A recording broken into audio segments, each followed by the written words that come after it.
പിതാവിനും പുത്രനും പരിശുദ്ധാത്മാവിനും സ്തുതി, ആദിയിലെ പോലെ ഇപ്പോഴും എപ്പോഴും എന്നേക്കും ആമീൻ. മാരാനാത്ത യൂട്യൂബ് ചാനലിലൂടെ ദൈവവചനം കേൾക്കുന്ന എല്ലാ പ്രിയപ്പെട്ടവർക്കും ക്രിസ്തുയേശുവിൻ്റെ നാമത്തിൽ സ്നേഹവന്ദനം മുന്നമേ അറിയിക്കട്ടെ. ഒരിക്കൽ കൂടെ എല്ലാവരെയും ഇന്നത്തെ ശുശ്രൂഷയിലേക്ക് സ്വാഗതം ചെയ്യുന്നു. നമ്മൾ കേട്ടുകൊണ്ടുപോരുന്ന ദൈവവചന ധ്യാനങ്ങളും ചിന്തകളും അനുതാപത്തിൻ്റെ ഭാഗമാണ്. അനുതാപത്തിൽ എന്തൊക്കെ ഉൾപ്പെടുന്നു എന്നുള്ളതാണ് നമ്മൾ ചിന്തിച്ചു പോരുന്നത്.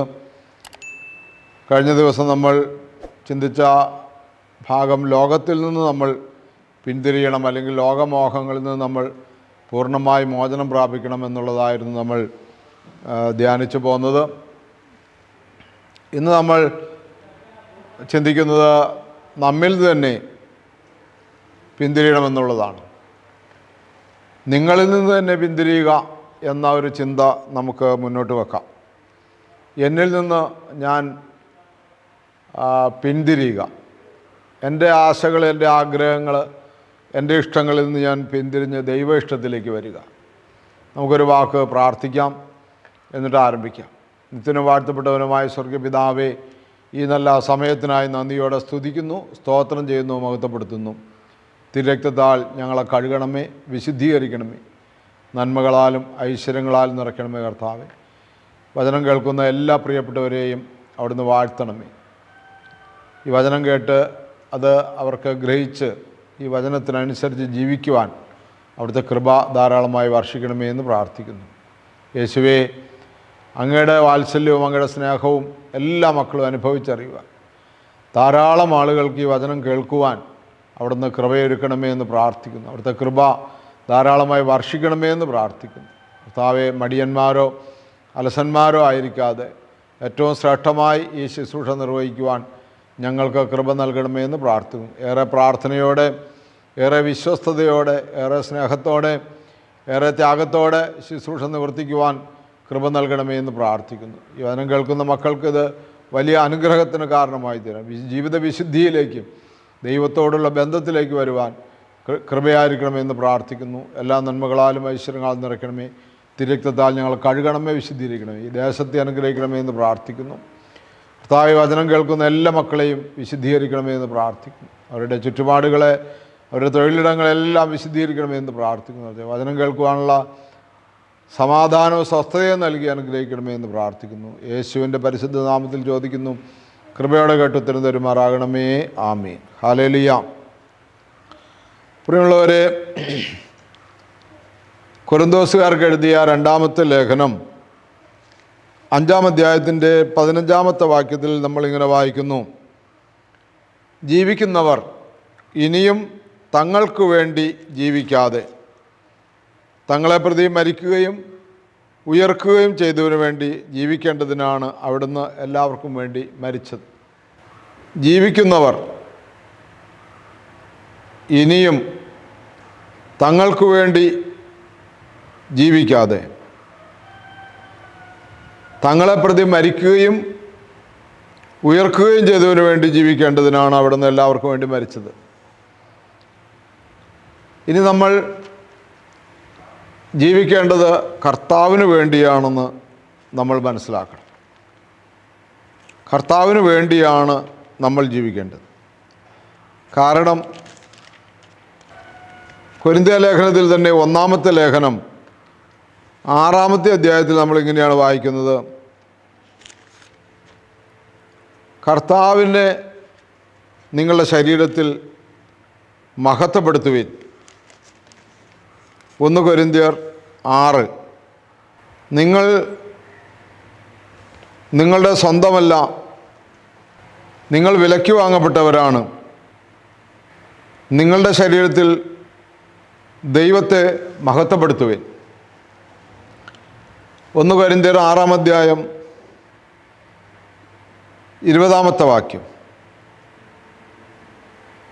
നിങ്ങൾ വിലയ്ക്ക് വാങ്ങപ്പെട്ടവരാണ്, ആകയാൽ നിങ്ങളുടെ ശരീരത്തിൽ ദൈവത്തെ മഹത്വപ്പെടുത്തുവിൻ.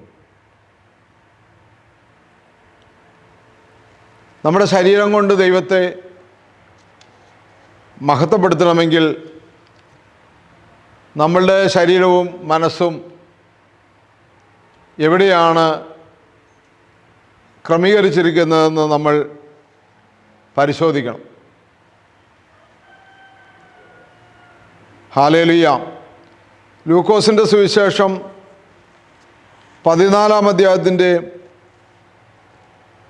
26-ാമത്തെ വാക്യം നമ്മളോട് ഇപ്രകാരം പറയുന്നുണ്ട്: സ്വന്തം പിതാവിനെയും മാതാവിനെയും ഭാര്യയെയും മക്കളെയും സഹോദരന്മാരെയും സഹോദരിമാരെയും എന്നല്ല, സ്വജീവനെ തന്നെയും വെറുക്കാതെ എൻ്റെ അടുത്ത് വരുന്ന ആർക്കും എൻ്റെ ശിഷ്യനായിരിക്കാൻ സാധിക്കുകയില്ല. പിതാവിനെയും മാതാവിനെയും ഭാര്യയും മക്കളെയും സഹോദരന്മാരെയും സഹോദരിമാരെയും എന്നല്ല, സ്വന്തം ജീവനെ പോലും വെറുക്കാതെ, സ്വന്തം ജീവനെ പോലും ഉപേക്ഷിക്കാതെ യേശുവിൻ്റെ ശിഷ്യനായിരിക്കുക അല്ലെങ്കിൽ യേശുവിൻ്റെ പിന്നാലെ വരിക സാധ്യമല്ല എന്ന് പറയുകയാണ്. യേശു നമുക്ക് വേണ്ടി സാത്താനോട് പോരാടി നമ്മളെ വീണ്ടെടുത്തതാണ്. അതുകൊണ്ടാണ് പൗലോസ്ലീഹ അങ്ങനെ കൊരിന്ത്യലേഖനം 6-ാം അധ്യായത്തിൽ എഴുതിയത്: നിങ്ങളുടെ സ്വന്തമല്ല, നിങ്ങൾ വിലയ്ക്ക് വാങ്ങപ്പെട്ടവരാണ്. അവൻ്റെ രക്തത്താലാണ് നമ്മൾ വീണ്ടെടുക്കപ്പെട്ടത്. അതുകൊണ്ട് നമ്മളിൽ തന്നെ ഒരു അന്വേഷണം, നമ്മൾ എന്താണ് പ്രവർത്തിക്കുന്നത് എന്നുള്ള ഒരു ആലോചന നമ്മുടെ ജീവിതത്തിൽ ഉണ്ടായിരിക്കണം എപ്പോഴും. വിശുദ്ധ മത്തായിയുടെ സുവിശേഷം 10-ാം അധ്യായത്തിൽ വീണ്ടും പറയുന്നത് എങ്ങനെയാണ്? 10-ാം അധ്യായത്തിൻ്റെ 37-ാമത്തെ വാക്യത്തിൽ ഇങ്ങനെ പറയുന്നു: എന്നേക്കാൾ അധികം. ആദ്യം വായിച്ചാണ് ലൂക്കോസിൻ്റെ സുവിശേഷത്തിൽ നിന്ന്. വീണ്ടും മത്തായി പറയുകയാണ്: എന്നേക്കാൾ അധികം പിതാവിനെയോ മാതാവിനെയോ സ്നേഹിക്കുന്നവൻ എനിക്ക് യോഗ്യനല്ല. എന്നേക്കാൾ അധികം പുത്രനെയോ പുത്രിയെയോ സ്നേഹിക്കുന്നവനും എനിക്ക് യോഗ്യനല്ല. എന്ന് പറഞ്ഞാൽ ജഡസംബന്ധമായ എല്ലാ ബന്ധങ്ങളിൽ നിന്നും നമ്മൾ പിന്തിരിയണം. അതെല്ലാം ദൈവത്താൽ ക്രമീകരിക്കപ്പെട്ടിരിക്കുന്നതാണ്. എവിടെയും ദൈവത്തിനാണ് ഒന്നാം സ്ഥാനം എന്നുള്ള വിചാരം വരണം. ദൈവത്തിനേക്കാൾ അധികമായി മറ്റെന്തിന്, സ്വന്തം ശരീരത്തെ ആകട്ടെ, അപ്പനെ ആകട്ടെ, അമ്മയാകട്ടെ, സഹോദരനെ ആകട്ടെ, സഹോദരിയാകട്ടെ, ജീവിത പങ്കാളിയാകട്ടെ, ആരെ സ്നേഹിച്ചാലും ദൈവത്തിന് അത് സ്വീകാര്യമല്ല. കാരണം എന്താണ്? ദൈവം നമ്മളെ അത്രമാത്രം ത്യാഗം സഹിച്ചാണ് നമ്മളെ രക്ഷിച്ച് വീണ്ടെടുത്തിരിക്കുന്നത്. അതുകൊണ്ട് പ്രിയമുള്ളവരെ, നമുക്ക് നമ്മളോട് അല്ല കടപ്പാട്, ദൈവത്തോടാണ് കടപ്പാട്. കൊരിന്ത്യ ലേഖനം 2-ാമത്തെ ലേഖനം 4-ാം അധ്യായത്തിൻ്റെ 16-ാമത്തെ വാക്യം നമുക്കൊന്ന് വായിച്ചു നോക്കാം. 2 കൊരിന്ത്യർ 4:16. ഞങ്ങൾ ഭഗ്നാശരാകുന്നില്ല, ഞങ്ങളിലെ ബാഹ്യമനുഷ്യൻ ക്ഷയിച്ചുകൊണ്ടിരിക്കുകയാണെങ്കിലും ആന്തരിക മനുഷ്യൻ അനുദിനം നവീകരിക്കപ്പെടുന്നു. ഹല്ലേലൂയ. നമ്മിൽ നിന്ന് പിന്തിരിയുമ്പോഴുണ്ടാകുന്ന ജീവിത അനുഭവമാണ് പൗലോസ്ലീഹ പറയുന്നത്. ബാഹ്യമനുഷ്യൻ ക്ഷയിച്ചുകൊണ്ടിരിക്കുന്നു. ബാഹ്യമനുഷ്യന് വേണ്ടി ജീവിക്കുന്നില്ല, ആന്തരിക മനുഷ്യന് വേണ്ടിയാണ് ജീവിക്കുന്നത്. ബാഹ്യമനുഷ്യൻ ക്ഷയിച്ചുകൊണ്ടിരിക്കുന്നു, ആന്തരിക മനുഷ്യൻ അനുദിനം നവീകരിക്കപ്പെടുന്നു. നമ്മളൊക്കെ വല്ലപ്പോഴൊക്കെ ഒരു ധ്യാനം കൂടി ആന്തരിക മനുഷ്യൻ ഒന്ന് ഉഷാറാവും, പിന്നെ നമ്മുടെ ബാഹ്യമനുഷ്യൻ വീണ്ടും കുറച്ച് ദിവസങ്ങളോ മാസങ്ങളോ കഴിയുമ്പോൾ വീണ്ടും ലോകപ്രകാരമുള്ള ജീവിതത്തിലേക്കാകും. അപ്പോൾ നമ്മുടെ ആന്തരിക മനുഷ്യൻ ക്ഷയിക്കും, ബാഹ്യമനുഷ്യൻ നവീകരിക്കും. ഈ ലോകത്തിൽ നിന്ന് നമ്മൾ പിന്തിരിയുക, ശരീരത്തിൽ നിന്ന് നമ്മിൽ നിന്ന് തന്നെ പിന്തിരിയുക. അപ്പോൾ നമുക്കുണ്ടാകുന്ന വ്യത്യാസം പൗലോസ്ലീഹ പറഞ്ഞതുപോലെയാണ്, അനശ്വരതയിലുള്ള പ്രത്യാശയാണ്. ആന്തരിക മനുഷ്യൻ അനുദിനം നവീകരിക്കപ്പെടുന്നു. ബാഹ്യ മനുഷ്യൻ ക്ഷയിക്കുമ്പോൾ ബാഹ്യ മനുഷ്യനെ ശ്രദ്ധിക്കാതെ ആന്തരിക മനുഷ്യനെ ശ്രദ്ധിക്കുവാൻ കർത്താവ് നമ്മളോട് പറയുകയാണ്. അതുകൊണ്ട് നമുക്ക് ഞങ്ങളുടെ ക്ലേശങ്ങൾ നിസ്സാരവും ക്ഷണികവുമാണ്, അവയുടെ ഫലമോ അനുപമമായ മഹത്വവും. ബാഹ്യമനുഷ്യനെ നമ്മൾ ശ്രദ്ധിക്കാതെ വരുമ്പോൾ നമുക്ക് ധാരാളം ക്ലേശങ്ങളുണ്ടാകും. നമ്മൾ ആന്തരിക മനുഷ്യനെ നമ്മൾ ശ്രദ്ധിക്കുമ്പോൾ നമുക്ക് യഥാർത്ഥമായ സമാധാനം അനുഭവിക്കാൻ പറ്റും. ബാഹ്യമനുഷ്യനെ ശ്രദ്ധിക്കുമ്പോൾ നമുക്ക് സമാധാനം അനുഭവിക്കാൻ കാര്യമായി സാധ്യമല്ല. കൊരിന്ത്യർക്ക് എഴുതിയ 1-ാമത്തെ ലേഖനം 5-ാമത്തെ അധ്യായം 1 കൊരിന്ത്യർ 5:7 വാക്യം, നിങ്ങൾ പുളിപ്പില്ലാത്ത പുതിയ മാവാകേണ്ടതിന് പഴയ പുളിപ്പ് നീക്കിക്കളയുവൻ.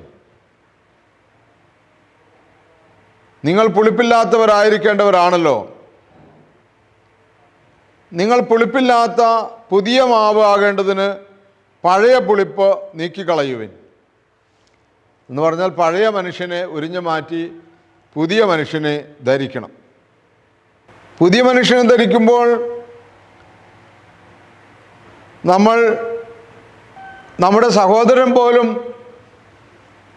അത്യാഗ്രഹിയോ കള്ളനോ വിഗ്രഹാരാധനോ ആണെങ്കിൽ, മദ്യപനോ പരദൂഷകനോ അസന്മാർഗിയോ ആണെങ്കിൽ അവനും ഒരുമിച്ച് ഭക്ഷണം പോലും കഴിക്കരുതെന്നാണ് പറഞ്ഞിരിക്കുന്നത്.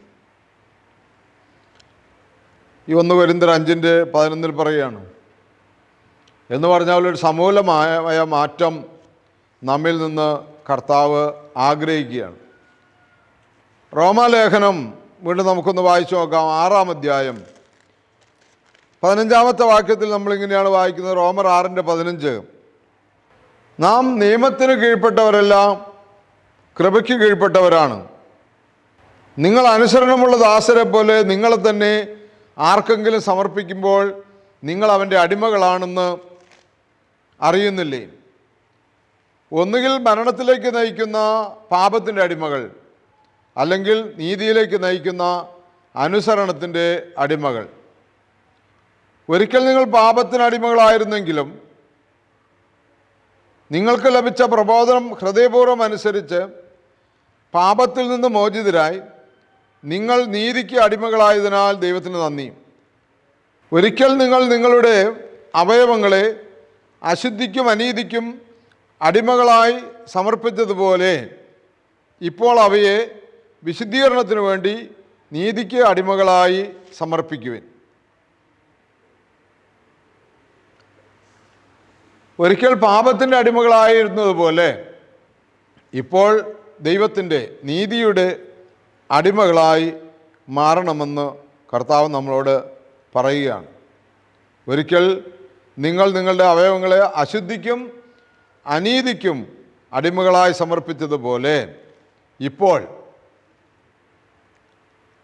വിശുദ്ധീകരണത്തിനു വേണ്ടി നീതിക്ക് അടിമകളായി സമർപ്പിക്കുക. അപ്പോൾ വിശുദ്ധീകരണമാണ് കർത്താവ് നമ്മിൽ നിന്ന് ആഗ്രഹിക്കുന്നത്. ലേവ്യ പുസ്തകം 14-ാം അധ്യായത്തിൽ നമ്മൾ വായിച്ചിട്ടുണ്ട്. അതിൻ്റെ 45-ാമത്തെ വാക്യം, അവിടുന്ന് വിശുദ്ധനായിരിക്കുന്നത് പോലെ നിങ്ങളും പരിശുദ്ധരായിരിക്കുവിൻ. കർത്താവ് പരിശുദ്ധനായിരിക്കുന്നത് പോലെയും നിങ്ങളും പരിശുദ്ധരായിരിക്കുവിൻ. ഹല്ലേലൂയ. യേശുവേ നന്ദി, ദൈവമേ നന്ദി, ആരാധന, സ്തോത്രം. ഹല്ലേലൂയ. കർത്താവെ നന്ദി. കർത്താവെ ഞങ്ങൾ അങ്ങയെ സ്തുതിക്കുന്നു, ആരാധിക്കുന്നു, നന്ദി പറയുന്നു. പരിശുദ്ധാത്മാവിനാൽ ഞങ്ങളെ നിറയ്ക്കണമേ എന്ന് പ്രാർത്ഥിക്കുന്നു. തിരുരക്തത്താൽ ഞങ്ങളെ കഴുകണമേ എന്ന് പ്രാർത്ഥിക്കുന്നു. എല്ലാ നന്മകളാലും എല്ലാ ഐശ്വര്യങ്ങളാലും ഞങ്ങളെ നിറയ്ക്കണമേ. ലേവ്യർ പുസ്തകം 11-ാം അധ്യായത്തിൻ്റെ 45-ാമത്തെ വാക്യം. കർത്താവ് പരിശുദ്ധനായിരിക്കുന്നത് പോലെ നിങ്ങളും പരിശുദ്ധരായിരിക്കുവിനെന്ന് ഒരാഹ്വാനം നമ്മൾക്ക് നൽകുകയാണ്. അതുകൊണ്ട് നമുക്ക് നമ്മുടെ അവയവങ്ങളെ ദൈവിക നീതിയുടെ അവയവങ്ങൾക്കായിട്ട് സമർപ്പിക്കാം. നമുക്ക് നമ്മളിൽ നിന്ന് തന്നെ ഒരു പ്രതിജ്ഞ നമുക്ക് ഏറ്റെടുക്കാം. ദൈവം നമ്മുടെ തെറ്റുകളെ നമുക്ക് വെളിപ്പെടുത്തി തന്നതിനാൽ എവിടെയാണ് നമ്മളുടെ ശ്രദ്ധ, എവിടെയാണ് നമ്മളുടെ ചിന്ത, എവിടെയാണ് നമ്മളെ തന്നെ സമർപ്പിച്ചിരിക്കുന്നത് നമുക്ക് പരിശോധിക്കാം. ബാഹ്യ മനുഷ്യനിലാണോ ആന്തരിക മനുഷ്യനാണല്ലോ? ബാഹ്യ മനുഷ്യൻ ക്ഷയിക്കുന്നുവെങ്കിലും ആന്തരിക മനുഷ്യൻ അനുദിനം നവീകരിക്കപ്പെടുന്നുവെന്ന പൗലോസിൻ്റെ വാക്കുകൾ നമ്മൾക്ക് ഓർക്കാം. നമ്മുടെ ബാഹ്യ മനുഷ്യൻ ക്ഷയിക്കുന്നു, ആന്തരിക മനുഷ്യൻ നവീകരിക്കപ്പെടുന്നു. ആന്തരിക മനുഷ്യനെ, ആത്മീയ മനുഷ്യനെ നവീകരിച്ചു കൊണ്ടുവരുവാൻ നമുക്ക് പരിശ്രമിക്കാം. ഒരു വാക്ക് പ്രാർത്ഥിച്ച് അവസാനിപ്പിക്കാം. നിത്യനും വാഴ്ത്തപ്പെട്ടവനുമായ ഞങ്ങളുടെ സ്വർഗ്ഗപിതാവേ, ഈ നല്ല സമയത്തിനായി നന്ദിയോടെ സ്തുതിക്കുന്നു, സ്തോത്രം ചെയ്യുന്നു. ഞങ്ങളുടെ ബാഹ്യ മനുഷ്യൻ ക്ഷയിക്കുകയും ആന്തരിക മനുഷ്യൻ അനുദിനം നവീകരിക്കപ്പെടുകയും ചെയ്യുവാൻ വേണ്ടി ഞങ്ങളെ പൂർണ്ണമായി സമർപ്പിച്ച് പ്രാർത്ഥിക്കുന്നു. അനുതാപമെന്ന് പറയുന്നത് ഞങ്ങളിൽ നിന്ന് തന്നെ പിന്തിരിയണമെന്നുള്ളതാണ് എന്ന് ഞങ്ങൾ തിരിച്ചറിഞ്ഞു. കർത്താവേ, ഞങ്ങളുടെ ലോകചിന്തകളെല്ലാം വിട്ട് ദൈവിക ചിന്തയിലും ദൈവിക ധ്യാനത്തിലും നിറഞ്ഞ് മുന്നേറുവാൻ ഞങ്ങളെ സഹായിക്കണമേ.